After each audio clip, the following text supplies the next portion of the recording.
قل هل يستوي الذين يعلمون والذين لا يعلمون إنما يتذكر أولو الألباب أشهد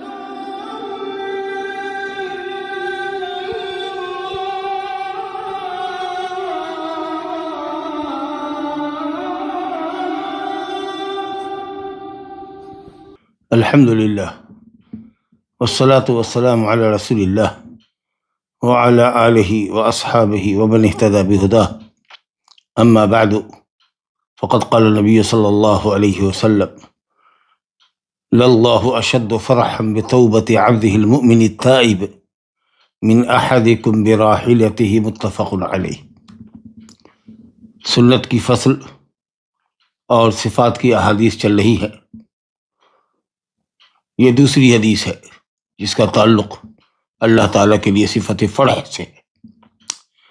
پہلی حدیث ہم نزول باری تعالیٰ کے تعلق سے پڑھ چکے ہیں کہ ینزل ربنا تبارک و تعالی الی السماء الدنیا، رب تعالیٰ سماء دنیا پر ہر رات جب آخری تہائی حصہ بچتا ہے تو سماء دنیا تک نزول کرتا ہے، اور صحیح قول یہ ہے کہ وہ عرش پر بھی ہوتا ہے، عرش سے خالی نہیں ہوتا، یا عرش خالی نہیں ہوتا اللہ تعالیٰ سے، وہ عرش کے اوپر مستوی ہوتا ہے، اور اس کے بعد بھی نزول سماء دنیا پر ہوتا ہے حقیقی۔ تو حدیث نزول ہم نے پڑھی تھی جو کہ متواتر ہے، اور آئیے دوسری حدیث ہمارے سامنے ہے جو اللہ تعالیٰ کے لیے صفت فرح ہے، فرح و سرور کو ثابت کرتی ہے۔ چنانچہ شیخ الاسلام فرماتے ہیں وقولہ صلی اللہ علیہ وسلم للہ اشد فرحا بتوبۃ عبدہ المؤمن التائب من احدکم براحلتہ متفق علیہ۔ رسول اللہ صلی اللہ علیہ وسلم کا فرمانا للہ اشد فرحا، البتہ اللہ لام ابتدائیہ ہے، اللہ مبتدا ہے، اشد اس کی خبر ہوئی، فرحا تمیز ہے، اللہ تعالی بہت ہی زیادہ خوش ہوتا ہے، سب سے زیادہ خوش ہوتا ہے، اسم تفضیل کیسے ہوگا؟ اشد فرح، فرح بھی اس کا اشد درجے کا ہوتا ہے، اعلیٰ اور اعظم درجے کا ہوتا ہے۔ کس بات سے اللہ اتنا خوش ہوتا ہے، سب سے زیادہ خوش ہوتا ہے؟ بتوبۃ عبدہ المؤمن التائب، اپنے مومن تائب بندے کی توبہ سے۔ اللہ اکبر۔ ایک مومن جو اللہ تعالیٰ کی فرما برداری سے بھاگتا ہے، معصیت کا ارتکاب کرتا ہے، پھر وہ چونکتا ہے، چوکنا ہوتا ہے، پھر پلٹتا ہے، اللہ سے بھاگا تھا اور پھر وہ اللہ کی طرف پلٹتا ہے، اس کی جناب میں آتا ہے، اس کی پناہ میں آتا ہے، اور اپنے گناہ کے لیے سچی توبہ کرتا ہے جس میں وہ مخلص ہوتا ہے، اپنے گناہ پر نادم ہوتا ہے، آئندہ اس کو نہ کرنے کا عزم کرتا ہے، فی الفور اس گناہ کو چھوڑتا ہے اور آئندہ نہ کرنے کا عزم کرتا ہے۔ اور یہ سب کیفیت جان لڑکھڑے پر آنے سے پہلے ہوتی ہے اس کی، اور اگر بندے سے معاملہ اس کا متعلق ہے تو لوگوں کے حق واپس کر دیتا ہے۔ یہ جو توبہ کی شرائط ہے، ان شرائط کے ساتھ جب مومن بندہ اللہ تعالیٰ کے حضور توبہ کرتا ہے تو اللہ تعالیٰ اس مومن تائب کی توبہ سے سب سے زیادہ خوش ہوتا ہے، اس شخص سے بھی بہت زیادہ خوش ہوتا ہے جو تمہیں کا کوئی اپنی سواری پا کر خوش ہوتا ہے۔ سواری پا کر خوش ہونے کا مطلب تفصیل آئی ہے مسلم شریف کی روایت میں کہ ایک شخص ہے جو چٹیل میدان میں بے آب و گیا صحرا میں اپنی سواری پر جا رہا ہے، اپنی اونٹنی پر جا رہا ہے، اس پر اس کے کھانے اور پینے کی اشیاء لدی ہوئی ہے، اس کے بعد اس کا جانور اس سے گم ہو جاتا ہے، رسی توڑا کر بھاگ جاتا ہے، وہ اٹھتا ہے، اس کو تلاشتا ہے چاروں طرف، اور مایوس ہو کر کسی درخت کے سائے میں موت کے انتظار میں رہتا ہے، سو جاتا ہے کہ اب تو موت ہی ہے ہمارا مقدر، اب تو کوئی سواری ملے گی نہیں، میں اسی آب و گیا صحرا کو، اس جنگل کو، اس غار کو، اس پہاڑی علاقے کو کیسے پار کروں گا؟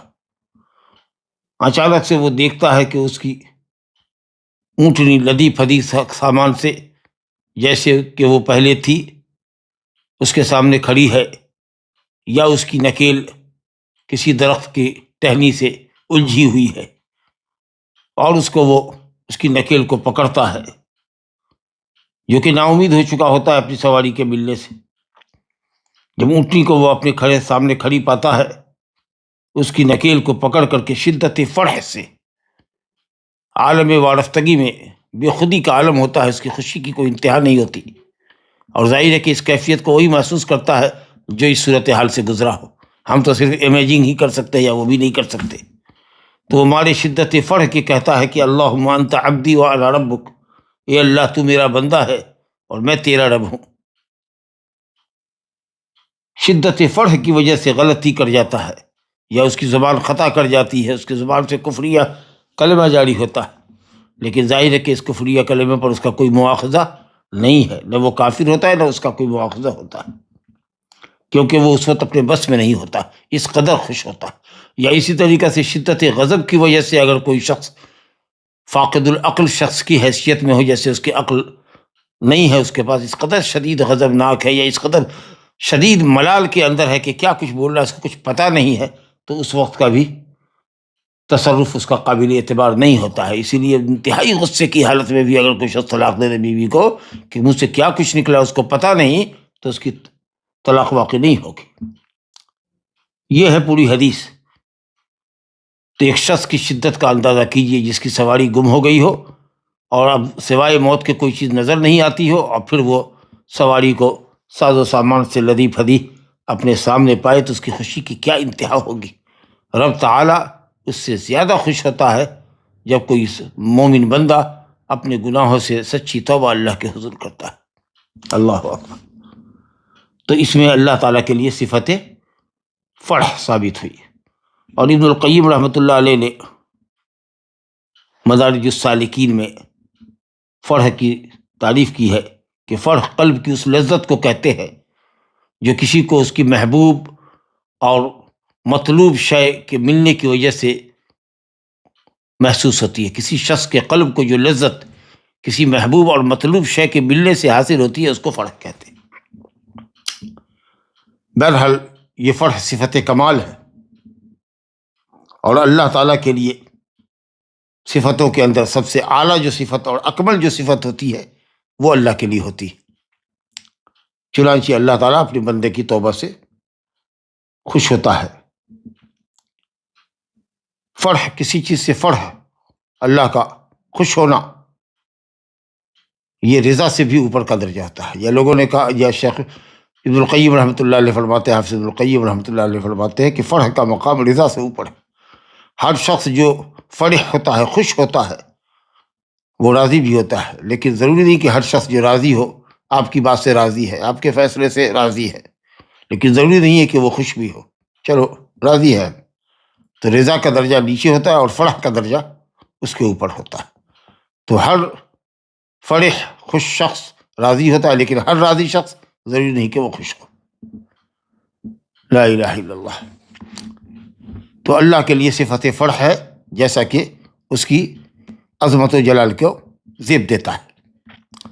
اور یہ جو خوشی ہوتی ہے اللہ تعالیٰ کو بندے کی توبہ سے، یہ اللہ تعالیٰ کی طرف سے احسان ہے، لطف و کرم ہے اپنے بندے کے اوپر، کہ وہی توبہ کی توفیق بھی دیتا ہے، اور بندہ جب توبہ کرتا ہے تو اللہ خوش بھی ہوتا ہے۔ یہ اس کا فضل اور احسان نہیں تو کیا ہے؟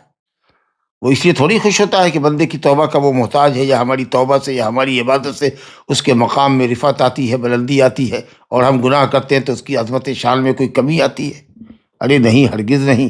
اللہ سبحانہ و تعالیٰ کو کسی کی طاعت نفع نہیں پہنچاتی، اور کسی کی معصیت سے اس کو نقصان نہیں پہنچتا۔ لا تنفعه الطاعة ولا تضره المعصیہ، ان تکفروا انتم ومن فی الارض جميعا فإن اللہ لغنی حمید۔ تم اور زمین میں جتنے ہیں سب کے سب اللہ تعالیٰ کی نافرمانی کر جاؤ، ناشکری کر جاؤ، پھر بھی وہ غنی ہے، حمید۔ ان تکفروا فإن اللہ غنی عنکم ولا يرضى لعباده الكفر وإن تشکروا یرضہ لکم۔ اگر تم ناشکری کرتے ہو، اللہ تم سے غنی ہے، بے نیاز ہے، اس کی عظمت و جلال میں کوئی فرق نہیں پڑتا، لیکن ہاں ناشکری کو وہ پسند نہیں کرتا، یہ جان لو۔ اور اگر شکر گزاری کرتے ہو تو شکر گزاری کی وجہ سے وہ راضی ہوتا ہے تم سے۔ تو یہ جو اللہ تعالیٰ کا فرح ہے، یہ فرحت احسان ہے، فرحت لطف و کرم ہے، فرحت محتاج نہیں ہے کہ وہ اپنے بندے کی توبہ کا محتاج ہے، اس لیے وہ خوش ہوتا ہے کہ بندہ میری طرف آیا، توبہ کیا، میری طرف پلٹا، اس کی توبہ سے اللہ کا فائدہ ہوگا۔ نہیں، نعوذ باللہ۔ اور یہ کہ اللہ تعالیٰ کی فرح کی کیفیت بھی متفاضل ہوتی ہے، کسی سے خوش ہوتا ہے، کسی سے زیادہ خوش ہوتا ہے، کسی سے اور زیادہ خوش ہوتا ہے، لیکن سب سے زیادہ خوشی اس کو بندہ مومن کی توبہ سے ہوتی ہے۔ لا الہ الا اللہ۔ تو اس حدیث میں جہاں صفت فرح اللہ تعالیٰ کے لیے ثابت ہوئی، وہیں توبہ کی فضیلت بھی معلوم ہوئی، اور یہ کہ اللہ تعالیٰ بندے کی توبہ قبول کرتا ہے، وہی توفیق بھی دیتا ہے، وہی قبول بھی کرتا ہے، اور اس سے وہ خوش بھی ہوتا ہے۔ اور ایک اہم بات یہ بھی معلوم ہوئی کہ اگر شدت فرح یا شدت حزن و ملال کی وجہ سے اگر آدمی کے منہ پر یا آدمی کی زبان پر کفر کا کلمہ جاری ہو جائے، خطأً، فرح شدید کی وجہ سے یا غیظ شدید کی وجہ سے، تو بندہ کافر نہیں ہوتا، اور نہ ہی اس کا اس پر کوئی مواخذہ ہوتا ہے۔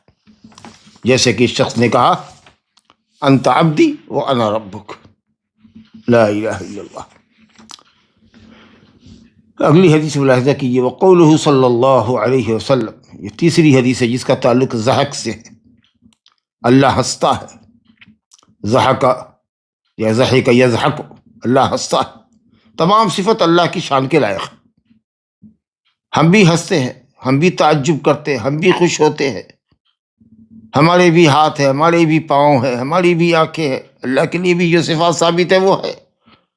لیکن ایک ضابطہ جو ہے، جو اللہ تعالیٰ نے نازل فرمایا، اس ضابطے پر عمل کیجیے۔ کہیں کوئی استحالہ نہیں، کہیں کوئی استغراب نہیں، کہیں کوئی حیرانی اور پریشانی نہیں، کہیں کوئی کنفیوژن نہیں۔ لیس کمثلہ شیء وہو السمیع البصیر۔ تشبیہ نہیں دینی ہے، تمثیل نہیں دینی ہے۔ جو صفت اللہ نے ثابت کی ہے، اس کے رسول نے ثابت کی ہے، آمنا وصدقنا۔ تسلیم و رضا، اذعان اور قبول کے سوا ہم کو اور کچھ ذہن نہیں دیتا۔ غلطہ پیچھا رہیے گا، اس میں غوطہ زنی کیجیے گا، زیغ و ضلال کی شکار ہو جائیے گا، انکار کر دیجیے گا، معطلہ بن جائیے گا، تشبیہ دیجیے گا، مشبہہ اور ممثلہ بن جائیے گا، اور سب کفر اور شرک کی کیفیت ہو جائے گی۔ اللہ تعالیٰ فرماتا ہے، قولہ صلی اللہ علیہ وسلم، نبی صلی اللہ علیہ وسلم نے فرمایا، قولہ صلی اللہ علیہ وسلم۔ یہ تیسری حدیث ہے جس کا تعلق ضحک سے ہے۔ یضحک اللہ الی رجلین یقتل احدہما الآخر کلاہما یدخل الجنہ، یہ یدخلان الجنہ، خبر یدخلو بھی آئے گی، واحد بھی، اور کلا کے لفظ کو دیکھ کر کے، اور ہما کو اگر دیکھتے ہیں تثنیہ ہے تو یدخلان بھی آئے گا، کلاہما یدخل الجنہ، متفق علیہ۔ یہ روایت جو ہم نے پڑھی تھی، اللہ اشد فرحا بتوبۃ عبد، ابو ہریرہ اور حضرت انس رضی اللہ عنہ سے روایت تھی، یہ روایت ہے متفق علیہ، جس کو ابھی ہم نے پڑھا حضرت ابو ہریرہ اور حضرت انس سے۔ اور یہ حدیث بھی ابو ہریرہ رضی اللہ عنہ سے صحیحین میں ہے۔ اس کے علاوہ احمد، مالک، نسائی، ابن ماجہ کئی جگہ ہے، امام بہقی نے الاسماء والصفات کے اندر بھی نقل کیا ہے۔ یضحک اللہ الی رجلین، اللہ تعالیٰ ایسے دو شخص کو دیکھ کر ہنستا ہے جس میں کا ایک دوسرے کو قتل کرتا ہے، اور دونوں ہی جنت میں داخل ہوتے ہیں۔ ایک دوسرے کو قتل کرتا ہے، یعنی ایک مومن ہے اور ایک کافر ہے۔ فی سبیل اللہ جہاد میں مومن گیا، قتال کے دوران کافر کے ہاتھوں شہید ہوا، جام شہادت اس نے نوش کیا،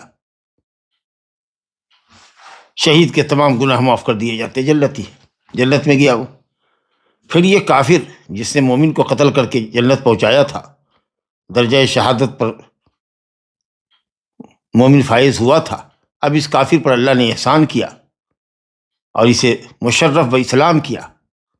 اب پھر یہ میدان کارزار میں گیا، کسی کافر کے ہاتھوں مارا گیا، قتل کیا گیا تو جنت، شہید کی حیثیت سے جنت میں گیا، یا اپنی طبعی موت مرا مومن کی حیثیت سے تو بھی جنت میں گیا۔ اب یہ دونوں قاتل اور مقتول جنت میں ہے، اللہ تعالیٰ ان کو دیکھ کر ہنستا ہے کہ یہ قاتل تھا، وہ بھی جنت میں آ گیا، جو مقتول تھا وہ تو خیر آیا ہی آیا، یہ قاتل بھی جنت میں آیا۔ اللہ کی توفیق اور فضل دیکھیے کہ قاتل کو بھی اس نے مشرف باسلام کیا، پھر یا تو اس نے جام شہادت نوش کی یا اپنی طبعی موت مر کر کے جنت میں گیا. بہرحال یہ معاملہ اتنا پسندیدہ ہے کہ اللہ رب العالمین ان دونوں کو دیکھ کر ہنستا ہے. اب یہاں بھی صفت ضحک ہے. کیوں کہیے گا کہ ثواب دینا چاہتا ہے، ثواب کا ارادہ کرنا چاہتا ہے؟ یہ سب توجیہ کی کیا ضرورت ہے؟ یہ تعویل کیوں؟ ظاہری لفظ کو اس کے ظاہری لفظ کو اس کے ظاہری معنی سے پھیرنے کا کس نے ہم کو حق دیا ہے؟ یا ہم کیوں تعویل کر رہے ہیں؟ ہنستا ہے، ہنستا ہے، ارادہ کرتا ہے. آپ کہتے ہیں ثواب کا ارادہ کرتا ہے. ارادہ اللہ تعالیٰ کی صفت آپ مانتے ہیں، تو ارادہ تو انسان بھی کرتا ہے اور ارادہ اللہ بھی کرتا ہے، مگر اس کا ارادہ اس کے حساب سے، ہمارا ارادہ ہمارے اعتبار سے. منکم من یرید الدنیا ومنکم من یرید الآخرہ. تم میں کا کوئی دنیا کا مرید ہوتا ہے، دنیا کا ارادہ کرنے والا ہوتا ہے، کوئی آخرت کا ارادہ کرتا ہے. اللہ بھی ارادہ کرتا ہے، اذا اراد شیئا ان یقول له کن فیکون. جب اس کا ارادہ اور ہمارا ارادہ الگ الگ ہے، اس کے لیے اس کی شان کے مطابق، ہمارے لیے ہماری شان کے مطابق، تو اسی طریقے سے اس کا ہنسنا، اس کا غصہ ہونا، اس کا تعجب کرنا اس کے اعتبار سے، ہمارے اعتبار سے، سیدھی سی بات ہے. تو اس حدیث میں اللہ تعالیٰ کے لیے صفت ضحک ثابت ہوا، یا صفت ضحک ثابت ہوئی، جیسا کہ اللہ کی عظمت و جلال کے لائق ہے. کسی مخلوق سے مشابہت نہیں دے سکتے. یہی کہ کما یلیق بجلالہ تعالی و عظمتہ. جہاد فی سبیل اللہ کی اہمیت معلوم ہوئی، مجاہد کے عظیم اجر کا علم ہوا، اور ماشاءاللہ جہاد فی سبیل اللہ پر اگر اسلامی شرائط کے مطابق جہاد ہو تو پوری کتاب الجہاد پڑھ لیجئے. حدیثوں کے باب میں بہت ساری حدیثیں آپ کو جہاد فی سبیل اللہ کی اہمیت اور عظمت اور مجاہدین کے درجات کی بلندی کے سلسلے میں ملیں گی. اللہ کے راستے میں جہاد فی اللہ تعالیٰ کے کلمے کو بلند کرنے، دین کے غلبے کے لیے قتال کرنے کی فضیلت، اور مقتول فی سبیل اللہ کے مقام کی رفت کہ وہ جنت میں داخل ہوگا معلوم ہوا. ہر وہ شخص جو اللہ کے راستے میں شہید ہوا ہو، واقعی مقتول ہوا ہو، شہید ہوا ہو، مخلص ہو، اعلاء کلمت اللہ کی خاطر گیا ہو، اس کا ٹھکانہ بہرحال جنت. اللہ کے راستے میں قتل کیا جانا یہ تمام گناہوں کا کفارہ ہوتا ہے، اور یہ کہ توبہ سے تمام گناہ معاف ہوتے ہیں، حتیٰ کہ اگر کوئی شخص کسی کو قتل کر دے تو بھی معاف ہوتا ہے. الا من تاب وآمن وعمل عملا صالحا فاولئک یبدل اللہ سیئاتہم حسنات والذین لا يدعون مع اللہ الہا آخر ولا یقتلون النفس التي حرم اللہ الا بالحق ولا یزنون. کتنے بڑے بڑے گناہ ہے، شرک ہے، قتل ہے، زنا ہے، اس کے بعد بھی اللہ کہتا ہے الا من تاب وآمن وعمل عملا صالحا فاولئک یبدل اللہ سیئاتہم حسنات وکان اللہ غفورا رحیما. تو توبہ تمام گناہوں کا کفارہ ہوتا ہے، یہاں تک کہ قتل کا گناہ بھی. الحمدللہ. تیسری حدیث ہمارے سامنے ہے، وقولہ صلی اللہ علیہ وسلم اعجب ربنا من قنوت عبادہ وقرب خیرہ یا قرب خیارہ. بعض روایت میں ہے غیارہ وقرب خیرہ یا قرب غیارہ یا قرب غوثہ یا غیثہ، کئی الفاظ آئے. ینظر الیکم ازلین قنطین یا ازلین قنطین یا ازلین قنطین فیظل یضحک یعلم ان فرجکم قریب. حدیث الحسن. شیخ الاسلام کہتے ہیں کہ حدیث حسن. امام احمد نے، ابن ماجہ نے، ابن ابی عاصم نے فی السنہ میں ابو رزین سے ذکر کیا. حدیث کی سند میں کلام ہے، لیکن کئی طرق سے آنے کی وجہ سے حدیث حسن ہے. امام البانی رحمۃ اللہ علیہ نے صحیح کہا ہے. کہتا ہے یہ تیسری حدیث، چوتھی حدیث ہے جس میں اللہ تعالیٰ کے صفت عجب ہے. ہمارا رب تعالیٰ تعجب کرتا ہے. عجب کہتے ہیں استغراب کو. حیران ہوتا ہے نا کوئی چیز. ہم لوگ جو کسی چیز کو دیکھتے ہیں، اجنبی شے ہوتی ہے، کبھی نہیں دیکھی ہوتی ہے، عجیب و غریب شے ہوتی ہے، تو ہمیں تعجب ہوتا ہے. کسی چیز کے انتہائی حسن پر تعجب ہوتا ہے، یا کسی چیز کی انتہائی قباحت کو اور قبح کو دیکھ کر کے آدمی کو تعجب ہوتا ہے. تو اللہ تعالیٰ تو ہم نے چونکہ دیکھا نہیں ہے، اسے تعجب ہوتا ہے. اللہ کے لیے تو کوئی چیز مخفی نہیں ہے، تو یہ ماننا تو اس کے لیے محال ہے. لیکن ہاں متعجب منہ، جس چیز سے تعجب ہوتا ہے اس کی حالت پر اللہ کو تعجب ہوتا ہے.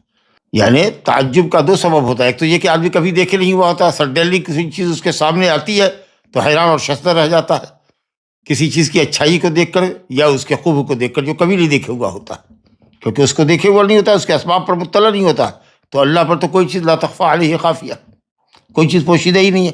اس معنی میں تو تعجب اللہ کے لیے یا عجب حرام ہے، لیکن ہاں متعجب، لیکن کوئی چیز اپنے نظائر سے اپنے ہم مثل سے ہٹ کر اگر کوئی چیز ہو تو متعجب من ہو، جس سے تعجب کیا جاتا ہے، اس کی حالت کو دیکھ کر کے اللہ کو تعجب ہوتی ہے۔ جیسے دیکھیے نا، کیفیت دیکھ لیجیے، عجیب رب بولا، رب تعالی ہمارا تعجب کرتا ہے من قنوت عباد ہی، اپنے بندوں کی قنوت سے۔ قنوت حد درجہ کی مایوسی کو کہتے ہیں، یاس سے بھی، یاس مایوسی، جب مایوسی اپنی انتہا کو پہنچے، آدمی سمجھے کہ اب کبھی کوئی امداد آنے والی نہیں ہے، کوئی فرج، کوئی کشادگی آنے والی نہیں ہے، تنگی اور پریشانی اور اسرت اور ضیق اور تنگی کبھی دور ہونے والی ہی نہیں، ایک دم بالکل مایوس ہو چکا ہو، تو اس مایوس ترین بندے کی قنوت سے، جو کہ گناہ کبیرہ ہے، اللہ تعالیٰ کی رحمت سے کبھی بھی انسان کو اس قدر مایوس نہیں ہونا چاہیے۔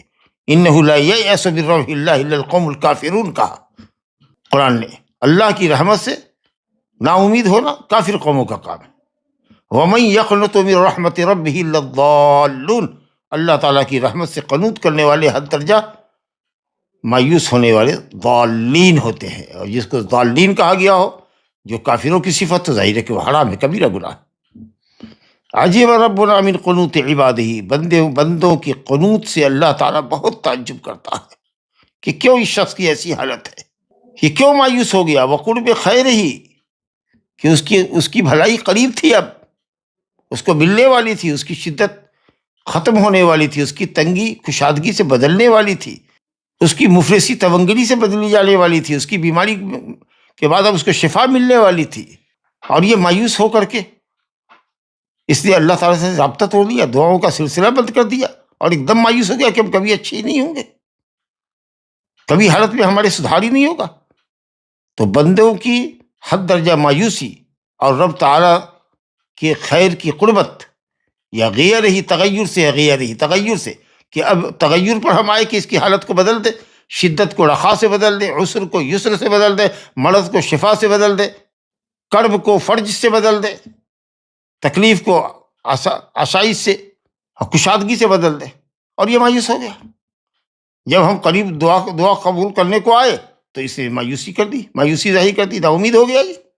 یا قرب غی سے ہی انسان رب تعالیٰ کی رحمت سے مایوس ہو گیا کہ اب بارش نہیں ہوگی، جیسے قرآن نے کہا وَهُوَ الَّذِي يُنَزِّلُ الْغَيْثَ مِن بَعْدِ مَا قَنَطُوا، اللہ تعالیٰ بندوں کو بارش نازل کرتا ہے بندوں پر بعد اس کے کہ وہ نا امید ہو چکے تھے کہ اب موسم چلا گیا، بارش کا اب نہیں ہوگا، اور پھر اللہ رب العالمین ایسے وقت میں بارش نازل کرتا ہے۔ وَهُوَ الَّذِي يُنَزِّلُ الْغَيْثَ مِن بَعْدِ مَا قَنَطُوا وَيَنشُرُ رَحْمَتَهُ، سورہ شورى کی آیت۔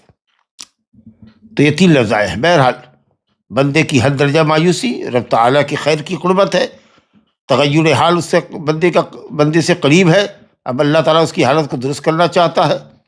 ینظر الیکم، اللہ تعالیٰ تمہاری طرف دیکھتا ہے، نظرہ کا صیغہ الی آئے گا تو آنکھ سے دیکھنا، وہ اللہ کے لیے آنکھ ہے، یہ پہلے ہم پڑھ چکے، تو وہ اللہ تعالیٰ اس کو اپنی آنکھ سے دیکھتا ہے اس کی طرف، درا حالے کہ بندہ عزیدین انتہا درجے کی شدت میں ہوتا ہے، پریشانی میں ہوتا ہے، شدت و ضیق کا شکار ہوتا ہے اور مایوس ہو جاتا ہے، درا حالے کہ بندہ شدت ضیق میں ہوتا ہے اور اللہ کی رحمت سے مایوس ہوتا ہے، اور اللہ تعالیٰ اس کی طرف ایسے وقت میں اللہ تعالیٰ اس کی طرف دیکھتا ہے، آنکھ سے دیکھتا ہے، اللہ اکبر، کہ یہ کیوں کر مایوس ہو گیا۔ اب ہم جب کہ اس کی حالت زار پر ترس کھانے کو آئے، اس کی صورت کو بدلنے پر آئے تو یہ مایوس ہو گیا۔ فیضل یسک، وہ ہنستا رہتا ہے، وہ ہنستا ہے اس کی حالت پر۔ یعلم، وہ جانتا ہے کہ اللہ فرجکم قریب، تمہاری کشادگی، تمہاری تنگی کا ازالہ، تمہاری پریشانی کا ازالہ اب قریب ہے، اور تم مایوس ہو گئے۔ تو بندے کو معلوم ہے کہ کبھی بھی اللہ کی رحمت سے مایوس نہیں ہونا چاہیے، آخری دم تک، آخری سانس تک آدمی کو اللہ کی رحمت سے پر امید ہونا چاہیے۔ اللہ اکبر، لا الہ الا اللہ۔ تو یہ اس بات ضحک کی حدیث ہے، اس بات عجب کی حدیث ہے، اور یہ ساری صفتیں ضحک اور عجب، تعجب کرنا، یہ سب حقیقی معنی میں جیسا کہ اللہ کی عظمت و جلال کو زیب دیتا ہے۔ ضحک کے سلسلے میں تو حدیث متواتر آئی. اب جو لوگ معطلہ ہیں یعنی جہمیہ اور معتزلہ اور دوسرے لوگ اشاعرہ جو 7 صفات کے علاوہ بقیہ صفات کی نفی کرتے ہیں، تعویل کرتے ہیں، وہ ضحک کی اور عجب کی نفی کرتے ہیں اور باطل تعویلات کرتے ہیں. بہرحال اس حدیث کے اندر اللہ تعالیٰ کے لیے صفت نظر ثابت ہوا کہ اللہ تعالیٰ اپنے بندے کو دیکھتا ہے، اور یہ صفت فعلیہ ہے. کثرت سے حدیثیں آئی ہے اس باب میں. اور جیسا کہ میں نے عرض کیا کہ ضحک ہو یا عجب ہو یا اس کی محبت ہو یا اس کا ارادہ ہو یا اس کی سماع ہو کہ اس کی بصر ہو، تمام صفات ایک ہی باب سے تعلق رکھتی ہے. سب پر ایک ہی تھیوری آتی ہے کہ لا تمثیل ولا تعطیل، نہ کوئی مثال دے سکتے ہم اور نہیں اللہ تعالیٰ کی صفات کی ہم نفی کریں. جس طریقے سے اللہ تعالیٰ کے لیے ذات ثابت کرتے یہ تمام لوگ معطلہ جہمیہ معتزلہ، اور کہتے ہیں کہ اللہ کی ذات ہے جو مخلوق کی ذات کے مشابہ نہیں، تو اسی طریقے سے اللہ تعالیٰ کی صفات ہے جو مخلوق کے مشابہ نہیں. اور پھر یہ اشاعرہ جو 7 صفات کو حقیقی مانتے ہیں، حقیقی معنی پر محمول کرتے ہیں، اور بقیہ صفات کی تعویل کرتے ہیں اور ایک طرح کی نفی کرتے ہیں. تعویل کیا ہے؟ تحریف ہے. تو سوال یہ ہے کہ ساری صفتیں تو ایک ہی ذات کی ہے، تو پھر یہ تضاد کیوں آپ کے یہاں کہ آپ کی صفتوں کو مانتے ہیں اور اکثر صفات کا انکار کرتے ہیں، جبکہ تمام صفات کا حکم ایک ہی ہے، سب کا تعلق ایک ہی باب سے ہے. تو آپ بعض کو ثابت کریں اور دوسری بعض کی نفی کریں، یہ تو کھلا تناقض ہے. لا الہ الا اللہ. حدیث حسن ہے، یہ اصطلاح ہے. حدیث حسن بھی حجت ہوتی ہے جیسے حدیث صحیح ہوتی ہے، لیکن اس کے اندر شرائط حدیث صحیح سے کمتر ہوتے ہیں. یہاں ضبط کی کمی ہوتی ہے، راوی اتنا ضابط نہیں ہوتا جتنا کہ صحیح حدیث کے اندر ہوتا. لیکن احتجاج میں، استدلال میں یہ صحیح کے مشارک ہے. جس طرح صحیح حدیث کو سے استدلال کرتے ہیں مسائل پر، عقیدے پر، اسی طریقے سے حدیث حسن سے بھی عقیدہ اور عمل اخذ کیا جاتا ہے. لا الہ الا اللہ. ایک اور حدیث دیکھیں، قولہ تعالی، قولہ صلی اللہ علیہ وسلم، نبی صلی اللہ علیہ وسلم نے ایک حدیث اور فرمائی، یہ متفق علیہ روایت ہے. اس میں رب تعالیٰ کے لیے رجل اور قدم ثابت کیا گیا. لا تزال جہنم یلقى فیہا وہی تقول هل من مزید حتى يضع رب العزة فيها رجله وفي رواية قدمه فينزوي بعضها إلى بعض فتقول قط قط، متفق علیہ. ہم جہنمی ڈالے جاتے رہیں گے، یلقى فیہا، پھینکے جا رہے ہیں، یلقى فیہا، پھینکے جا رہے ہیں. عزت سے ڈالے نہیں جا رہے، پھینکے جا رہے ہیں. یوم یدعون الی النار جہنم دعا، یوم یدعون الی النار جہنم دعا، دھکے دے کر ان کو جہنم میں ڈالا جا رہا ہوگا، دھکیلا جا رہا ہوگا. یلقى فیہا یطرح فیہا، لا تزال جہنم میں ڈالا جاتا رہے گا معصیت کرنے والوں کو. جب سے دنیا میں انسان آئے ہیں، جنات آئے ہیں، تب سے مشرک اور معصیت کرنے والوں کو، جن کے لیے اللہ نے جہنم کا فیصلہ کیا، ڈالا جا رہا ہے. اور جہنم کہہ رہی وہی تقول، اور جہنم کہہ رہی حل من مزید، اور دیجیے. یہ حل مطالبہ کا ہے، حل نافیہ نہیں ہے. یہ نہیں کہ میرے پاس اب جگہ نہیں ہے. جو لوگ یہ مانا کرتے ہیں بالکل غلط کرتے ہیں، کیونکہ حدیث کے سیاق کے بالکل منافی ہے. وہ مزید کا مطالبہ کرتی ہے. اللہ اکبر، کس قدر جہنم وسیع ہے، کس قدر وسیع و عریض ہے، اور کس قدر گہری ہے، ہم تصور نہیں کر سکتے.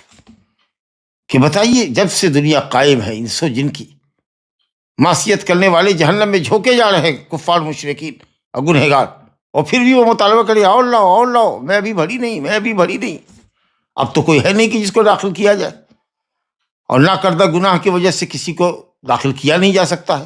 کوئی ایسی مخلوق وہاں پیدا بھی نہیں کی جا سکتی ہے جس کو اٹھا کر کے جہنم میں ڈال دیا جائے. اس نے قصور کیا ہے؟ فضل تو ٹھیک ہے آپ کسی کو بھی دے دیجئے، لیکن سزا تو آپ دیں گے اسی کو جو سزا کا مستحق ہوگا. تو اب جہنم کو تو بھرنا ہے. لَأَمْلَأَنَّ جَهَنَّمَ مِنَ الْجِنَّةِ وَالنَّاسِ أَجْمَعِينَ، جنت اور جہنم دونوں کو اللہ بھرے گا، یہ وعدہ ہے اس کا.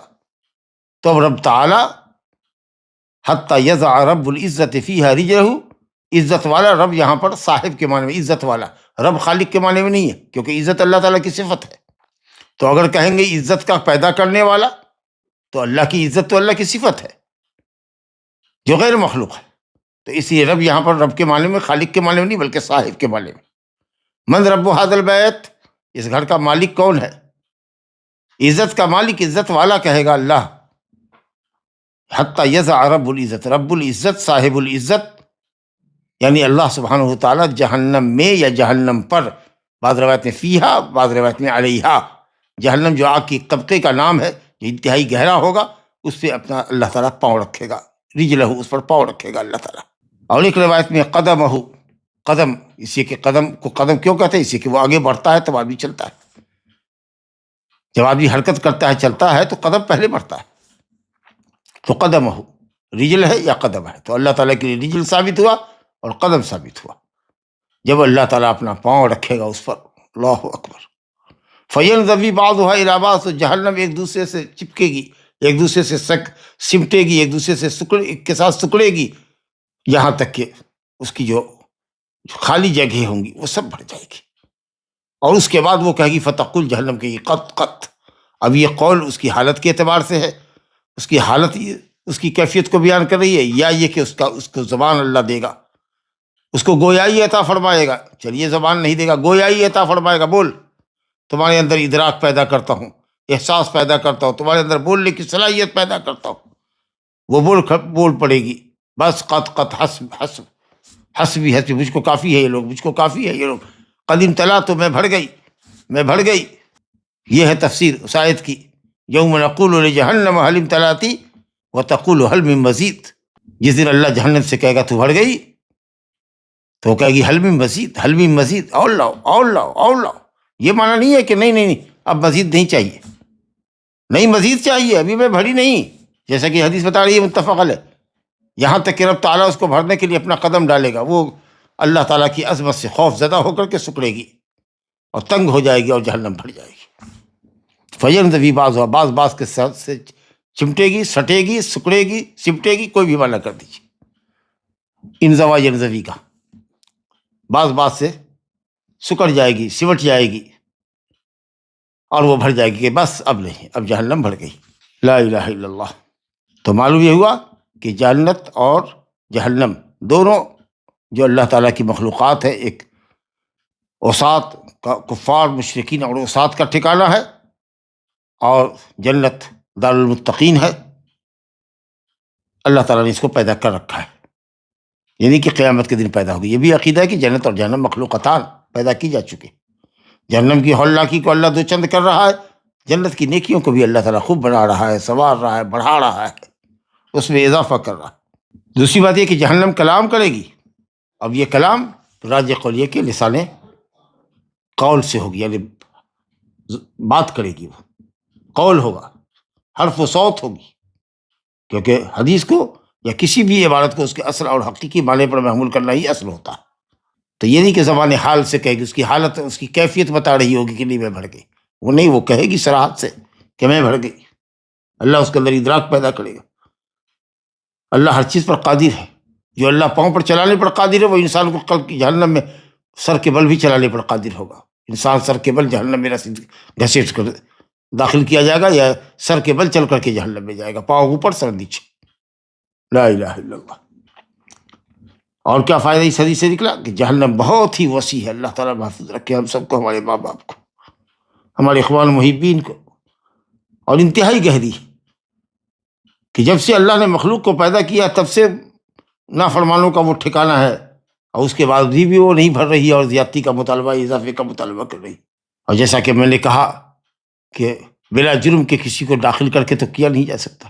یہ جو معتزلہ اور جہمیہ ہے بی ایمان، یہ کہتے ہیں کہ رجل کے معنی ہوتا ہے طائفہ، رجل من جراد، ٹڈی دل، حضرت ٹڈی کے طریقہ سے چڑیا یا سونے کی چڑیا حضرت ایوب علیہ السلام پر اتاری گئی جب وہ غسل کر رہے تھے، یہاں تک کہ جسم سے لپٹی ہوئی لنگی کو انہوں نے کھول کر کے اس میں وہ سونے کی چڑیا سمیٹنا شروع کر دیا۔ حضرت اللہ تعالیٰ نے کہا کہ ایوب کیا ہم نے تمہیں مالدار نہیں کیا؟ کہا ہاں یا اللہ، تم نے مالدار کیا ہے، تیرا فضل کم نہیں ہے، لیکن بھلا تیرے فضل سے مستغنی اور بے نیاز کون ہو سکتا ہے؟ جب تو دے رہا ہے تم کیوں چھوڑے؟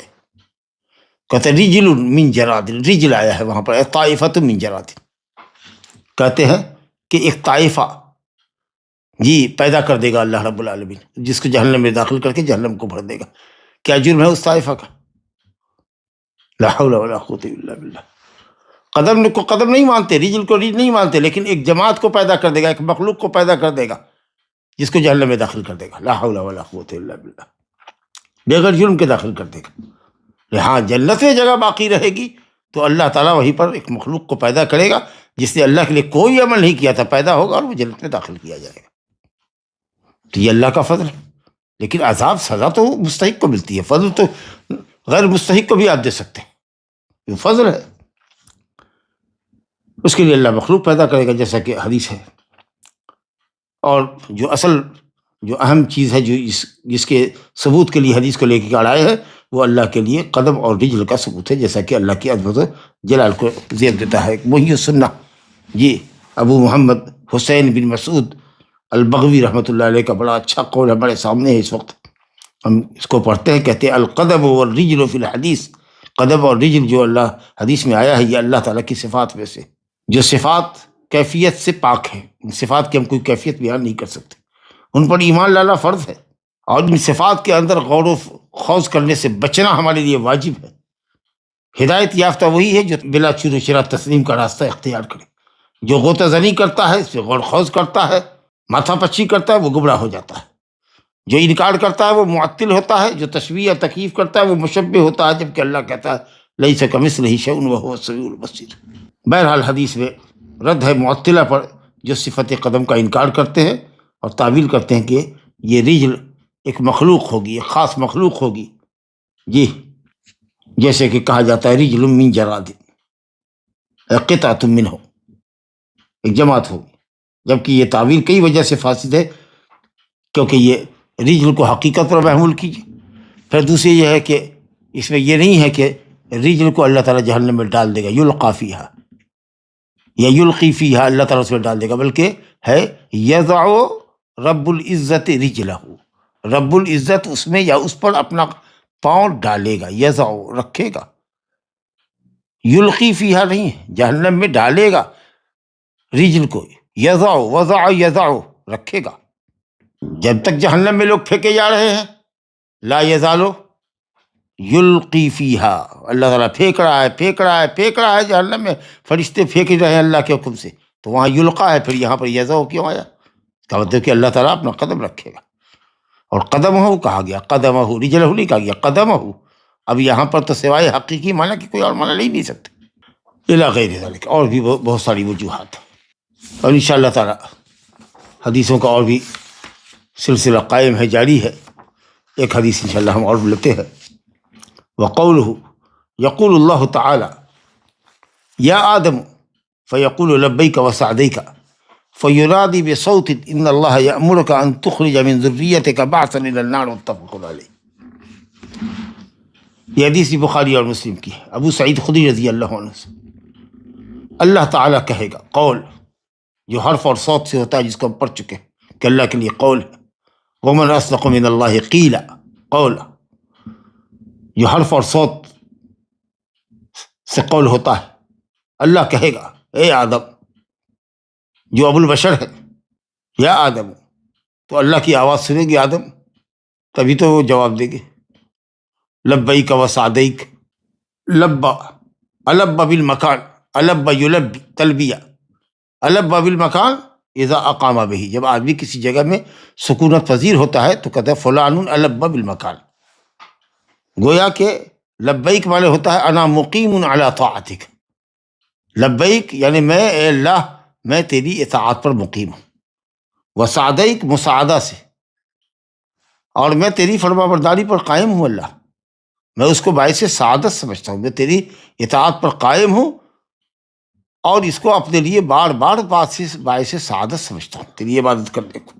اس لفظ کے اندر بڑی جامعیت ہے، یہ پکارنے والے اور منادی کرنے والے کی ندا کا جواب ہے۔ جب کوئی کسی کو پکارتا ہے تو لبیک وسعدیک۔ اب ظاہر ہے کہ جب کوئی کلام ہی نہیں کرے گا، اگر اللہ کے لیے آپ صفت کلام نہیں ثابت کریں گے تو پھر لبیک اور سعدیک کس کو کہہ رہے ہیں؟ وہ جو اخرس ہے، وہ جو گنگا ہے، نعوذ باللہ، جو گنگا ہے، جو سن نہیں سکتا، جو بول نہیں سکتا، جی جو نہ متکلم ہے، جو نہ سامع ہے، اس کو کیسے کہہ سکتے ہیں لبیک وسعدیک؟ تو اس لیے اللہ تعالیٰ کے لیے صفت کلام اور صفت سمع دونوں ہی ثابت ہے، اس کلمہ سے ہی ثابت ہوا۔ اچھا، پھر اس لبیک کے اندر اور صادق کے اندر محبت بھی ہے. یہ لبیک کا لفظ جو ہے نا تعظیم اور محبت کے لیے استعمال کیا جاتا ہے، اس لیے یہ تلبیہ ہے. لڑکے پوچھتے رہتے کہ کیا اگر کوئی حاضری ہماری لے، کلاس میں حاضری لے یا نماز میں کون بچہ آیا ہے کون نہیں آیا ہے تو ہم لبیک کہہ سکتے ہیں؟ ہم نے کہا حاضر بولو. لبیک بولنے سے بہتر ہے حاضر بولو، کیونکہ اس میں محبت اور تعظیم کا لفظ ہے، اور اسی لیے یہ شلوگن ہے حاجیوں کا. اس کے بعد یہ لفظ لبیک و صادق یہ دوام طاعت اور دوام عبودیت کو شامل ہے. اے اللہ میں تیری اطاعت پر مقیم ہوں، مستقیم قائم ہوں، میں تیری اطاعت پر قائم ہوں. تو اس میں اس لبیک کے فائدے بتا رہا ہوں کہ اس کے اندر دوام عبودیت کے معنی کو بھی یہ لفظ شامل ہے. اسی طریقے سے خضوع، ذلت، عاجزی اور انکساری کو شامل ہے کہ اللہ میں تیرے سامنے خاضع اور ذلیل بن کر حاضر ہوں. اللہ اکبر.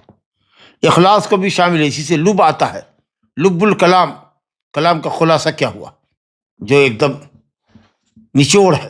لب دماغ، تو خالص کا بھی معنی ہوتا ہے. اور ظاہر ہے کہ جو سنے گا نہیں، پہلے بھی بتایا کہ جو سنے گا نہیں، اللہ تعالیٰ کے اندر اگر صفت سمع نہیں ہوگی تو پھر بندہ لبیک اور صادق کس کو کہہ رہا ہے. اسی طریقہ سے اولو الالباب قرآن نے کہا ہے، اولو الالباب جو اللہ تعالیٰ سے قریب لوگ ہوتے ہیں.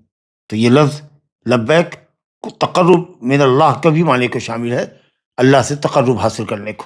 جیسے کہا گیا کہ یہ الباب جو ہے، الباب تقرب کے معنی میں. چلیے صاحب، یہ تو لفظ لبیک اور صادق کے تعلق سے گفتگو تھی. اب آئیے جو عقیدے کی گفتگو ہے. اللہ فرمائے گا، اللہ کے لیے صفت قول ہوا، فَيُنَادِي بِصَوْتٍ، اور آواز لگائے گا، پکارے گا آواز کے ساتھ. اب یہ پکارنے کے اندر تو آواز ہے ہی، اور اب بلند آواز سے پکارنے کو ہی پکارنا کہتے ہیں، لیکن شاید صوت کی تاکید لائی گئی ہے ندا کے ساتھ تاکید کے لیے. یونادی بصوت، کیونکہ اگر صوت کی نفی کر دیں گے تو ندا ہوگی ہی نہیں. تو صوت تو ندا کے اندر ہی داخل ہے، تو تاکید کے لیے، یا پھر یہ کہا جائے کہ بہت ہی واضح طریقے پر سمجھل. اور تاکید کے لیے کہیے یا ایضاح کے معنی میں کہیے. کیا کہے گا اللہ تعالیٰ؟ ان اللہ یامرک، یہ نہیں کہے گا انی یامرک. عزت اور جلال کا مقام ہے، غلبہ کا مقام ہے. بادشاہ یہ کہتا ہے کہ میں تمہیں حکم دیتا ہوں، یہ کہتا ہے بادشاہ سلامت یہ تم کو حکم دیتے ہیں، ماں بدولت حکم دیتے ہیں جی. تو یہاں پر ضمیر نہ لا کر کے انا آمرک نہ کر کے ان اللہ یامرک، عظمت و جلال کو ظاہر کیا اللہ نے. اے آدم، اللہ تم کو حکم دیتا ہے ان تخرج من ذریتک بعثا الی النار، کہ اپنی ذریت سے بعث کو نکالو، مبعوث کو جو جہنم میں بھیجے جانے والے ہیں، جو چتا جائے گا جہنم میں، اپنی ذریت سے جہنمیوں کو نکالو. الی النار، پوری حدیث ہے. کہو ما بعث النار یا رب، جہنم میں جانے والے کتنے لوگ ہوں گے، کیا ہوں گے؟ کہا کہ 1000 میں 999 جہنمی ہوں گے. اللہ اکبر، کس قدر کفار اور عصات کی تعداد ہوگی. 1000 میں 999 جہنمی، ایک جنتی ہوگا. پھر صحابہ نے کہا یا رسول اللہ ہماری کیا حالت ہوگی؟ کہا کہ اب اطمینان دلا رہے ہیں کہ تم میں کا ایک اور یاجوج ماجوج کا 1000 جہنم میں جائے گا. وہ یاجوج ماجوج کے علاوہ لوگوں میں ایک جائے گا جہنم میں، مشرک عاصی، اور 1000 جائے گا جہنم.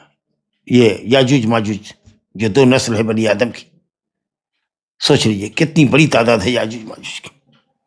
اس کے بعد آپ صلی اللہ علیہ وسلم نے بشارت دی اپنی امت کو کہ کیا تم یہ پسند نہیں کرتے ہو، کیا یہ بات تمہیں خوش نہیں کرتی ہے کہ تم لوگ ربع اہل جنت ہو، ہر 4 جنتی کے چوتھے تم ہو، 3 اور میں سے ہو، اور امتوں میں سے ہو، تمام انبیاء کی امتوں میں 3 ہو اور 1 تم ہو، ہر 4 کا چوتھا تم ہو. کہا اللہ اکبر. صحابہ کرام نے خوشی سے اللہ اکبر کہا.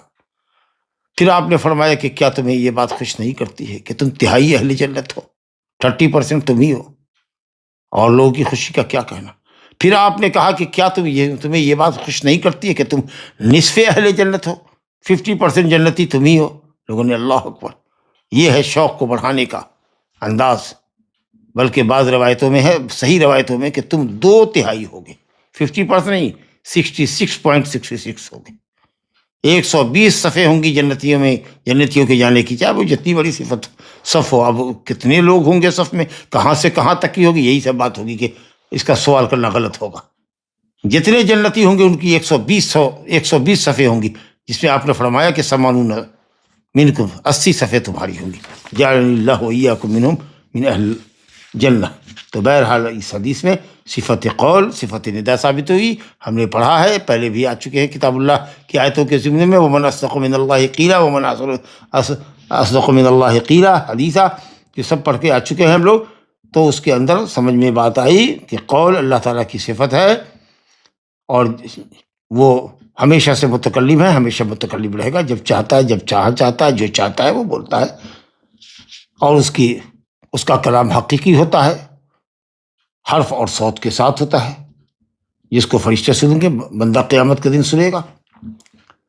ندا اور یہ قول قیامت کے دن ہوگا، اے آدم، یہ صفت فعلیہ ہوئی، اور صفت کلام اللہ تعالیٰ کی صفت ازلی ہے، اور صفت فعلی ہے کہ اس کی مشیت کے تحت ہے، جب چاہتا ہے بات کرتا ہے، لیکن متکلم وہ ہمیشہ سے ہے۔ تو اس طریقے سے یہ تمام باتیں جو ہم پہلے بھی پڑھ کے آ چکے ہیں، اسی حقیقت پر یہ آیت بھی دلالت کرتی ہے، یہ حدیث بھی دلالت کرتی ہے، اور یہی معنی کہ اللہ تعالیٰ کلام کرتا ہے اور کلام حقیقی کرتا ہے، تکلم حقیقی ہے جو لفظ اور صوت سے ہوتا ہے، جس کی آواز سنی جاتی ہے، حرف جانے جاتے ہیں، یہی عقیدہ ہے امام اہل سنہ امام احمد بن حنبل اور امیر المومنین فی الحدیث امام بخاری رحمۃ اللہ علیہ کا، اور اسی پر تمام اہل سنت والجماعت بھی ہیں ماشاءاللہ۔ جو لوگ حرف و صوت کا انکار کرنے والے لوگ ہیں وہ سب جہمیہ ہیں، جو صفت کلام کا بھی انکار کرتے ہیں اور حرف و صوت کا انکار کرتے ہیں، جبکہ اس سلسلے میں اہل علم نے لکھا کہ 40 سے زیادہ حدیثیں آئی ہوئی ہیں۔